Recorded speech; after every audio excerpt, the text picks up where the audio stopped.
prvom rade ma mrzí, že tu dneska sedím sám, aj keď nie som teda jediný, kto hodnotí Intel cenu fantázie alebo tie najlepšie sci-fi poviedky, ktoré oceňuje spoločnosť Intel.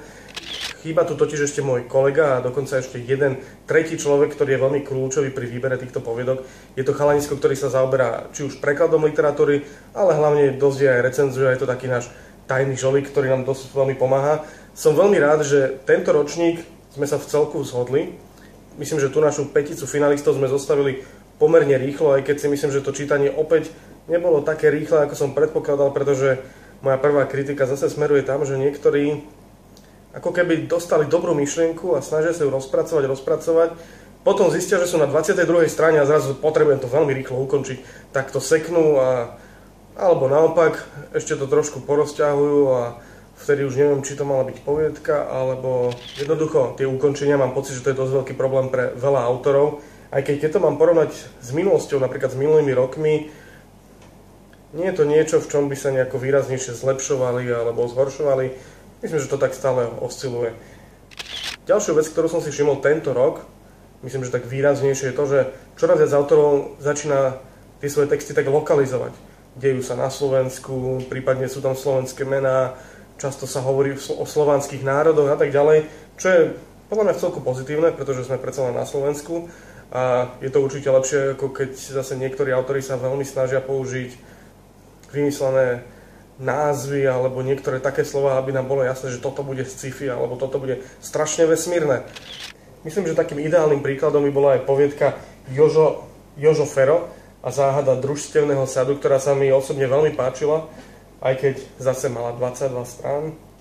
Ale dobre, nebudem to až tak veľmi kritizovať, pretože veľmi, veľmi dobre sa to čítalo. Ten dej, myslím, že nemal až taký veľa miest, kde som naozaj zaváhal, alebo kde hlavne autor teraz zaváhal. Páčil sa mi aj nápad, je to takisto na Slovensku, sú tam spomínané niektoré možno aj aktuálne slovenské problémy a zároveň problémy, ktorých sa možno zanedlho dočkáme. Táto poviedka je zároveň veľmi dobrým príkladom toho, že nie všetci autori dokážu veľmi dobre pracovať s dialogmi, pretože aj tu som často našiel niektoré miesta, kde by som možno tie dialógy či už skrátil, vyhodil. Vec, ktorá sa mi na tejto poviedke však veľmi páčila, je to, že ten text bol veľmi pekne uprataný, hlavne som tam tušne nenašiel ani jednu gramatickú chybu, čo je vec, ktorá mi vadí aj v bežnom živote, keď vidím, čo niektorí ľudia sú schopní napísať, či už na nejaké sociálne siete alebo niekam zachybiť, tak sa mi z toho ježí, pretože neviem, či chodia na nejakú inú školu, ako som chodil ja, ale my sme strašne vždycky dostávali,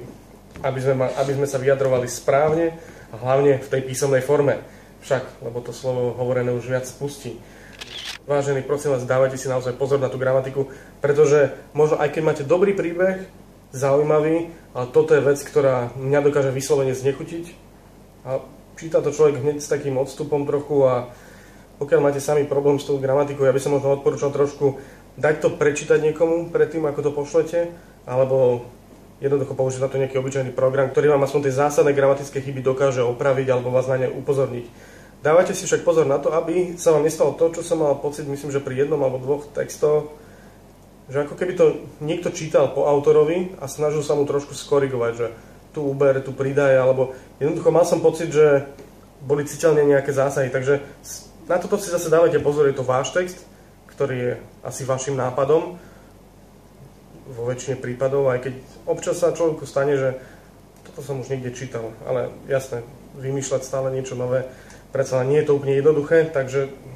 na toto trochu prihliadam a je dôležitejšie, ako píšete a ten váš nápad, alebo to vaše osobné, ktoré do toho vložíte. Čiže dávajte si pozor na ten text, či po gramatickej stránke, po tej obsahovej stránke, ale hovorím, možno nemusí byť zlé aj to, že to skúsite s niekým skonzultovať. Vrátil by som sa ešte k tej originálnosti alebo k tej vlastnej myšlienke, pretože nielen tento rok, ale aj v minulosti sa mne alebo kolegom zopárkrát stalo, že sme mali pocit, že toto sme už niekde čítali, jednoducho tie texty, neviem, či čerpajú autori veľmi veľa inšpirácie u konkrétnych autorov, ale dal by som si na to veľký pozor, pretože nás, ktorí hodnotia, či už sci-fi, my sme traja, alebo aj ostatné poviedky, je to vec, na ktorú my síce možno nemusíme prísť, ale potom už keď tie vaše texty náhodou vyhrajú alebo sa dostanú ďalej a niekto ich uvidí v zborníku, myslím si, že to môže aj právom pokaziť tú kariéru toho potenciálne dobrého autora. Takže radšej svoj príbeh A aj nech je to s chybami, nech sa to zdá komukoľvek, akékoľvek, ale radšej si ísť za tým svojím a stáť si za tým. Aby som teda ale ďaleko neodbiehal od toho Joža a Fera,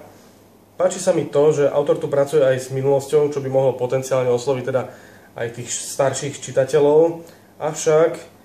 neviem, či je to nejaký zaujímavý trend, ale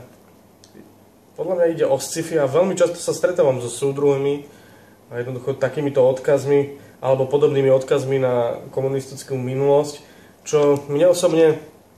neviem, ale sci-fi a súdruhovia, no, dobre,